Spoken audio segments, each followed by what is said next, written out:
গল্প কবিতা পাঠে সকলকে স্বাগত জানিয়ে শুরু করছি আজকের গল্প আপিম। লেখক মানিক বন্দ্যোপাধ্যায়।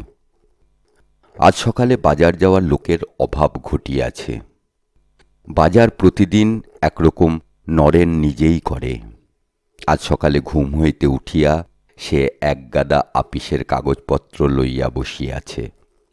অথচ বাজারে একজনকে পাঠাইতেই হইবে। আপিস আছে, স্কুল কলেজ আছে, কিছু মাছ তরকারি না আনাইলে চলিবে কেন? ব্যস্ত ও বিব্রত ও স্বামীর মুখ দেখিয়া মায়ার বড়ই মমতা বোধ হইল। বাজারের কথাটা না তুলিয়াই সে সিঁড়ি দিয়া উঠিয়া গেল ছাদে। ছাদের ঘুপচি ঘরখানায় থাকে বিমল। সংসারের সমস্ত গণ্ডগোলের ঊর্ধ্বে থাকিয়া সে কলেজের পড়া করে। বিমল তখনও ঘুমাইতেছিল। বেলা 8টার আগে কোনো দিনই তার ঘুম ভাঙে না। ছোট কেরোসিন কাঠের টেবিলটিতে গাদা করা বই খাতা আর ইংরেজি বাংলা মাসিক পত্র। বিছানাতেও কয়েকটা বই পড়িয়া আছে। মাথার কাছে একটা বার্লির কৌটা, দেশলাইয়ের কাঠি, পোড়া সিগারেটের টুকরা আর ছায়ে প্রায় ভর্তি হইয়া গিয়াছে। বিছানা পাতিয়া মেঝেই যেটুকু ফাঁকা আছে সেখানেও এই সব আবর্জনাই বেশি। এসব মায়ার নজরে পড়িল না। এত বড় ছেলে সিগারেট খাইবে, সেটা আর এমন কি দোষের ব্যাপার? মায়ার শুধু চোখে পড়িল ঘুমন্ত ছেলের ক্লিষ্ট মুখখানি। আহা, কত রাত জাগিয়া না জানি ছেলে তার পড়িয়াছে। আজ যেমন করিয়াই হোক ওকে একটু বেশি দুধ খাওয়াইতেই হইবে।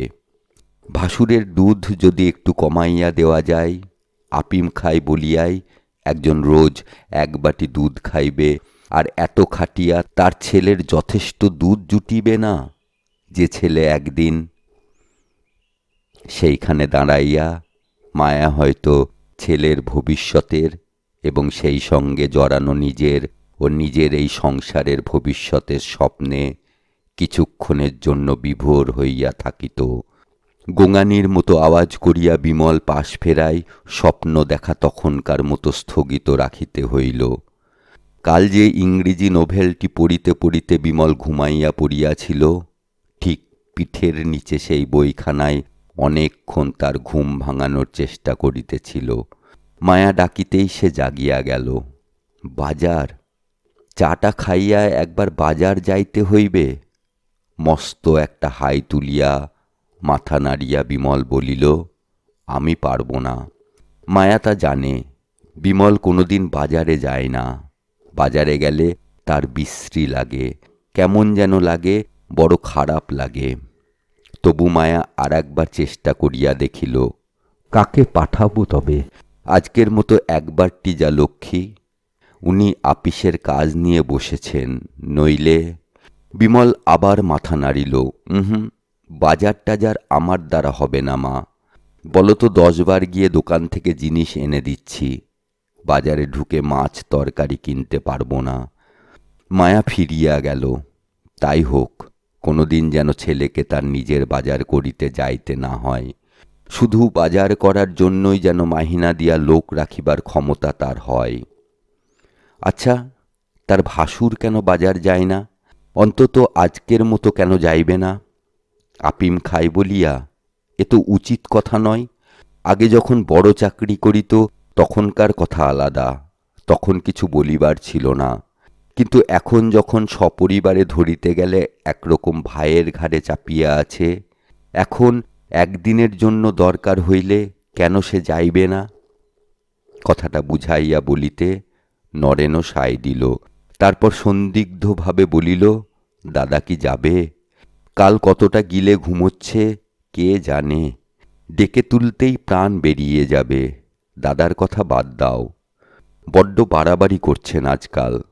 নরেন এ কথাতেও সায় দিল। বলিল, কি জানো, শোকতাপে এরকম হয়েছেন। বৌদি মারা যাবার পর থেকে। তার আগে বুঝি খেতেন না? তা খেতেন, তবে সে নামমাত্র, এতটা বাড়েনি। আফিমের নেশা বাড়ালেই বাড়ে। মায়া উঠিয়া গেল। বাজারে পাঠাইয়া দিল ঠিকা ঝি কালিদাসীকে। বাড়তি একটা কাজও কালিদাসী করে না। এক গ্লাস জল গড়াইয়া দিতে বলিলেও গজর গজর করে, কিন্তু বাজারে পাঠাইলেই যায়। পয়সা তো চুরি করেই, মাছ তরকারিও কিছু কিছু সরায়। ভিন্ন একটা পুঁটুলি বাঁধিয়া আনিয়া নির্ভয়ে মায়াকে দেখায়।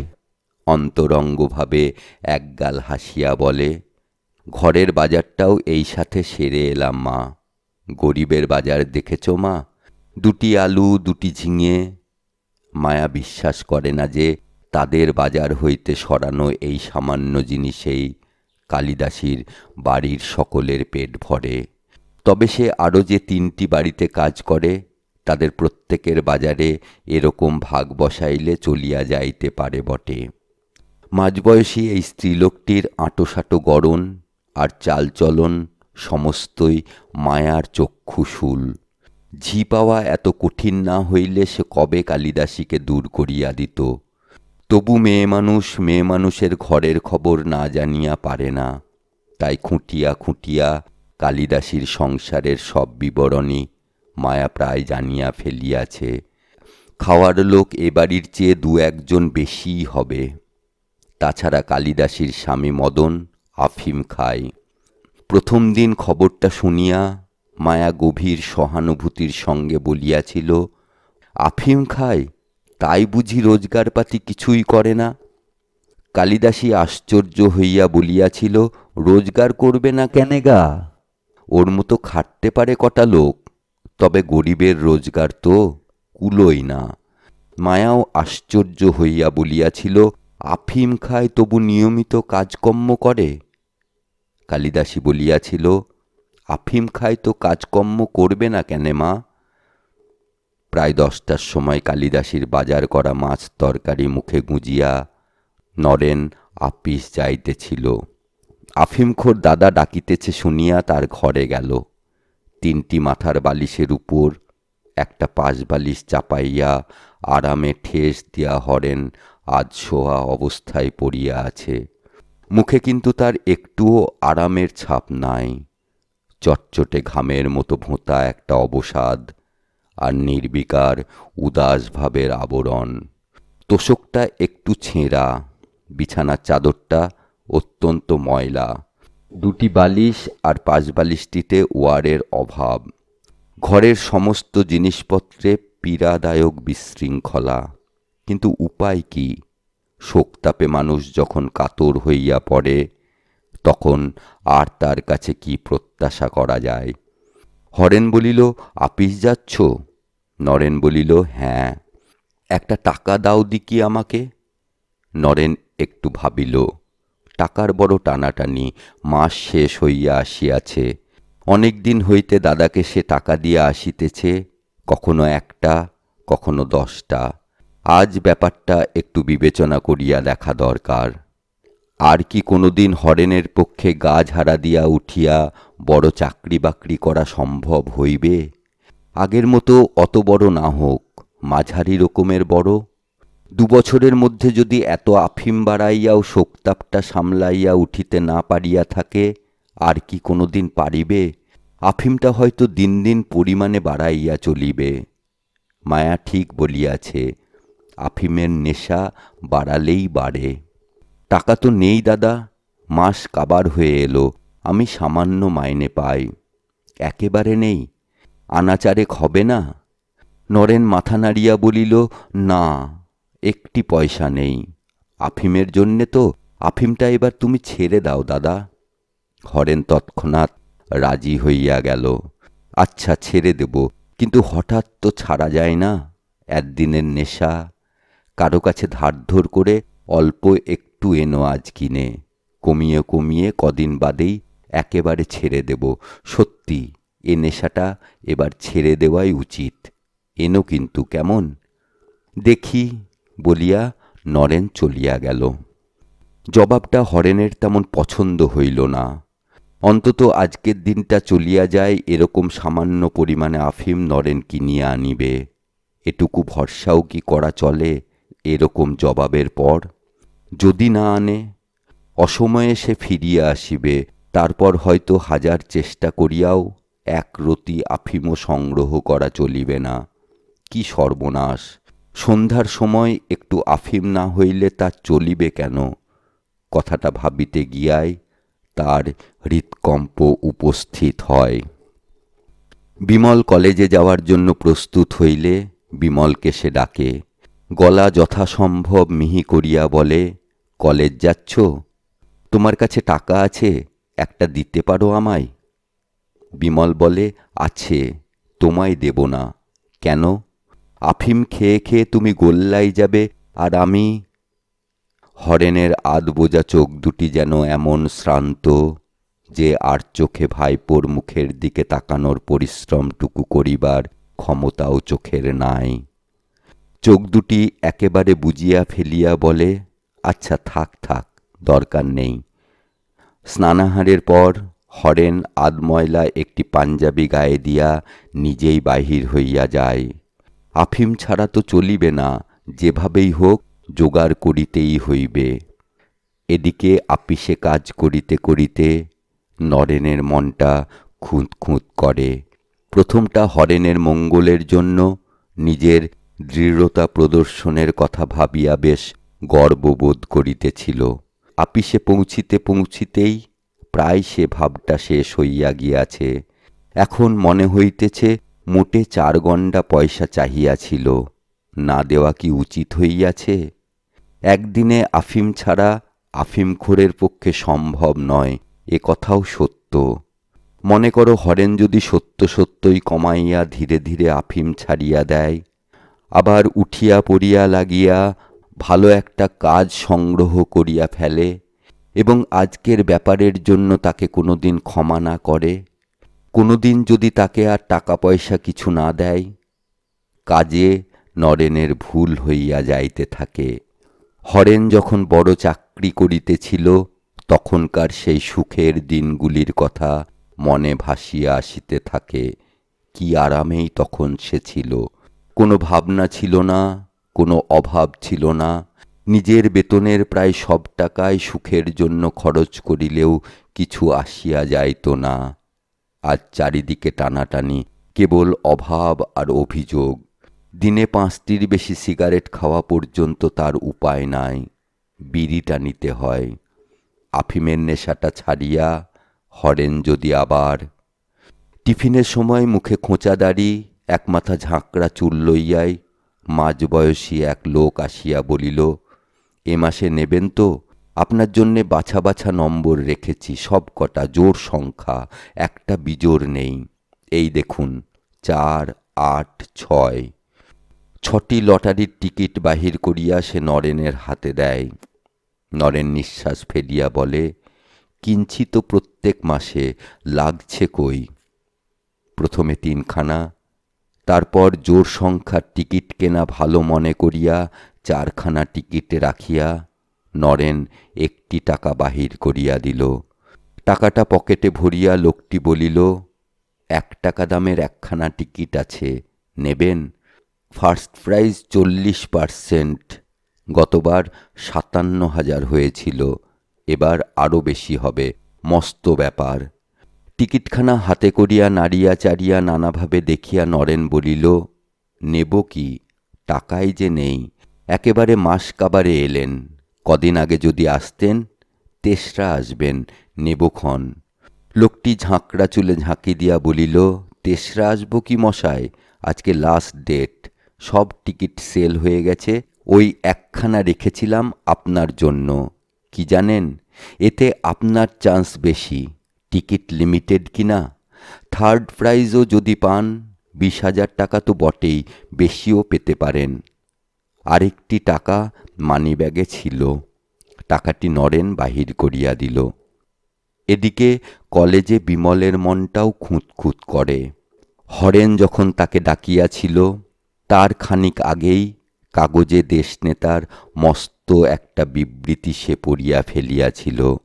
বিবৃতিটি অবশ্য আফিম সম্পর্কে নয়, তবু সেটি পড়িয়া দেশশুদ্ধ লোকের উপর যে তীব্র আক্রোশ আর যে অনির্দিষ্ট আত্মগ্লানি তাকে পীড়ন করিতেছিল, অর্ধশায়িত জ্যাঠাকে দেখিয়া তার প্রতিক্রিয়া একটা নির্দিষ্ট উপলক্ষ পাইয়া প্রবল হইয়া উঠিয়াছিল। হঠাৎ জাগা বেপরোয়া উদ্ধত ভাবের আর সীমা ছিল না। কলেজে পৌঁছিতে পৌঁছিতেই সে ভাবটা প্রায় উবিয়া গিয়াছে। এখন মনে হইতেছে এরকম বাহাদুরি না করিলেই বোধহয় ভালো হইত। কেবল সবিতাদের বাড়িতে নয়, আরও যে কয়েকটি উঁচু স্তরের পরিবারে সে মেলামেশার সুযোগ পাইয়াছে, একটু খাতিরও পাইতেছে, তা তো কেবল সে হরেন মিত্রের ভাইপো বলিয়াই। তার জ্যাঠামশায়ের সুদিন যদি কোনোদিন ফিরিয়া আসে, আর জ্যাঠামশায় তাকে উঁচু স্তরে উঠিবার বিশেষ ব্যবস্থা করিয়া দেয়, তবেই তো কেবল সবিতার সম্বন্ধে আশা ভরসা পোষণ করা তার পক্ষে সম্ভব হইতে পারে। অবশ্য সবিতা যদি তার জন্য পাগল হইয়া ওঠে, যদি বুঝিতে পারে যে তাকে ছাড়া বাঁচিয়া থাকিয়া কোনো সুখ নাই, তবে হয়তো জ্যাঠামশায় পিছনে নাই জানিয়াও, এবং সে যে একদিন বড় হইবেই হইবে তার কোনো সুনিশ্চিত প্রমাণ সে এখন দেখাইতে না পারিলেও, তাকেই সবিতা বরণ করিবে। তবুও জ্যাঠামশাইকে চটানো বোধহয় উচিত হয় নাই। 3টার সময় বিমল গেটের কাছে দাঁড়াইয়া রহিল। তার ক্লাস 1 ঘণ্টা আগেই শেষ হইয়াছে। এবার শেষ হইল সবিতার। প্রায় আধ ঘণ্টা পরে সবিতা আসিল। বিনা ভূমিকাতেই বলিল, আজ তো আপনাকে মোড় পর্যন্ত পৌঁছে দিতে পারবো না, আমি অন্য দিকে যাব। বিমল বলিল, কোন দিকে? সবিতা বলিল, এই অন্য দিকে, মানে আমার এক আত্মীয়ের বাড়ি যাব। বিমল বলিল, কতক্ষণ থাকবেন? সবিতা মৃদু হাসিয়া বলিল, তার কি ঠিক আছে কিছু? সবিতার গাড়ি চলিয়া গেলে বিমল ভাবিতে লাগিল, এখন কি করা যায়। একবার সে বাঁ কবজিতে বাঁধা দামি ঘড়িটার দিকে চাহিয়া দেখিল। হরেন তাকে একদিন ঘড়িটি কিনিয়া দিয়াছিল। এত শিগগির বাড়ি ফিরিয়া কোনো লাভ নাই। মাধুরীদের বাড়িতে যদি যাই কেমন হয়? মাধুরী হয়তো 2-1খানা গান শোনাইতে পারে, তারপর হয়তো তার সঙ্গে বেড়াইতে যাইতেও রাজি হইতে পারে। কিন্তু বড় ক্ষুধা পাইয়াছে, কিছু খাইয়া যাওয়া দরকার। মাধুরী তো শুধু 1 কাপ চা খাইতে দিবে। সেদিন রাত্রি 9টার সময়েও হরেন বাড়ি ফিরিল না। নরেন আর বিমলকে ভাত দিয়া মায়া 2 বাটি দুধও দুজনের থালার সামনে আগাইয়া দিল। বিমল আশ্চর্য হইয়া বলিল, দুধ কেন? নরেন বলিল, দাদার দুধ আছে তো? মায়া বলিল, ওর দুধ লাগবে না। খাইয়া উঠিয়া নরেন ঘরে গেল। আপিসে একজন 1 পয়সা দামের একটি চুরুট উপহার দিয়াছিল। বিছানায় আরাম করিয়া বসিয়া সবে চুরুটটি ধরাইয়াছে, হরেনের ছোট মেয়ে অমলা আসিয়া খবর দিল, বাবা তোমায় ডাকছে কাকু। নরেন অন্য কথা ভাবিতেছিল। ইতিমধ্যে দাদা কখন বাড়ি ফিরিয়াছে টেরও পায় নাই। জানালার সিমেন্টের উপর চুরুটটি নামাইয়া রাখিয়া একটু অস্বস্তির সঙ্গেই সে হরেনের কথা শুনিতে গেল। এমন সময় বাড়ি ফিরিয়া তাকে ডাকিয়া হরেনের কি বলিবার থাকিতে পারে? হরেন তাকে 5টি টাকা দিয়া বলিল, একেবারেই টাকা নেই বলছিলে, এই টাকা কটা রাখো। আর শোনো, বসাকদের কোম্পানিতে একটা কাজ ঠিক করে এলাম। বুড়ো কদিন থেকে আমায় বলছিল, তুমি তো চেনো বুড়োকে, চেনো না? শরীরটা ভালো যাচ্ছে না, কিন্তু কি আর করা যায়, সংসার তো চালানো চায়।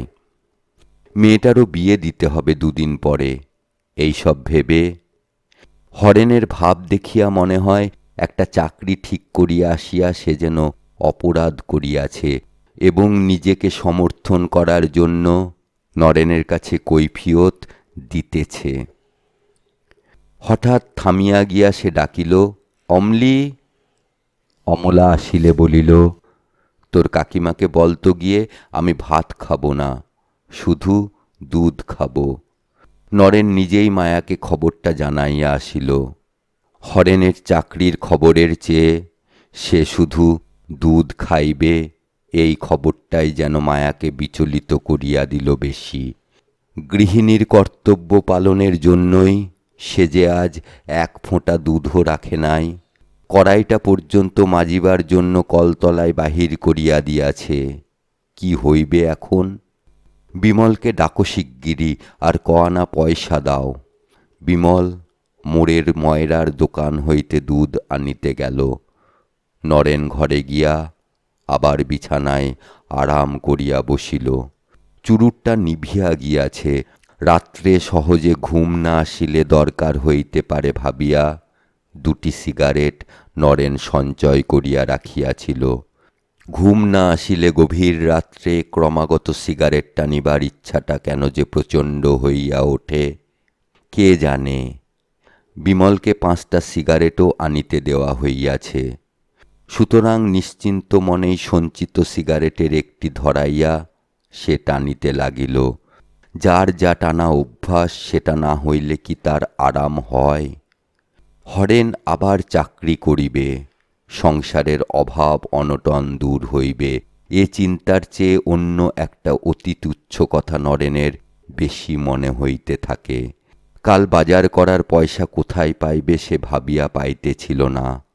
হরেন 5টা টাকা দেওয়ায় এই দুশ্চিন্তার হাত হইতে সে রেহাই পাইয়াছে।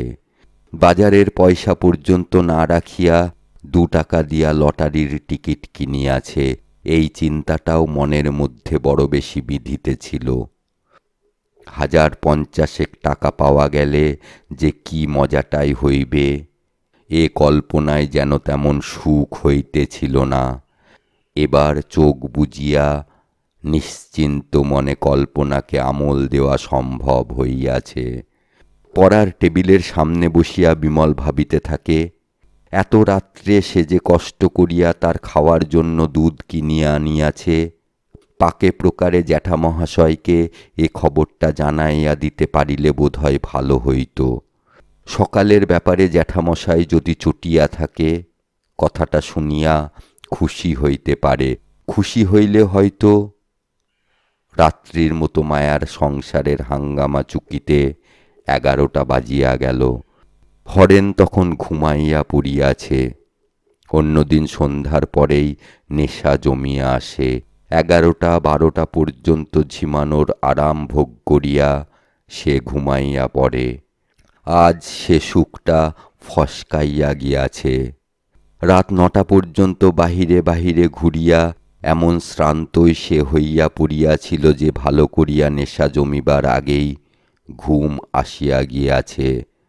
নরেন চিত হইয়া শুইয়া তৃতীয়বার লটারির টিকিটের লেখাগুলি খুঁটিয়া খুঁটিয়া পড়িতেছে। বিমল পড়ার টেবিল ছাড়িয়া কয়েকখানা বই আর খাতা পেন্সিল লইয়া বিছানায় আশ্রয় গ্রহণ করিয়াছে। মুখে তার গভীর দুশ্চিন্তার ছাপ। কিছুক্ষণ হইতে সে মনে মনে একটা গল্প গড়িয়া তুলিতেছিল। কলেজ হইতে সবিতার গাড়িতে মোড় পর্যন্ত আসিবার সময় একটা অ্যাক্সিডেন্ট ঘটিয়া গিয়াছে। হাসপাতালে সে আর সবিতা একটা ঘরে পাশাপাশি 2টি বেডে পড়িয়া আছে। সবিতার বিশেষ কিছু হয় নাই। সবিতাকে বাঁচাইতে গিয়া তার আঘাত লাগিয়াছে গুরুতর। ডাক্তারের বারণ না মানিয়া সবিতা বেড ছাড়িয়া উঠিয়া আসিয়া তার কপালে হাত বুলাইয়া দিতেছে। গল্পটি যখন জমিয়া আসিয়াছে, হঠাৎ তখন বিমলের মনে পড়িয়া গিয়াছে, আহত হইয়া এক হাসপাতালে গেলেও তাদের তো এক ওয়ার্ডে রাখিবে না।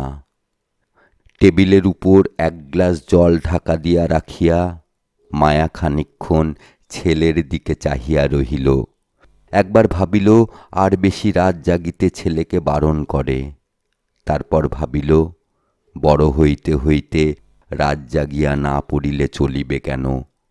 এ পর্যন্ত ছেলের পরীক্ষাগুলি ভালো হয় নাই, এবার একটু রাত জাগিয়া যদি মেডেল পাই, বৃত্তি পাই।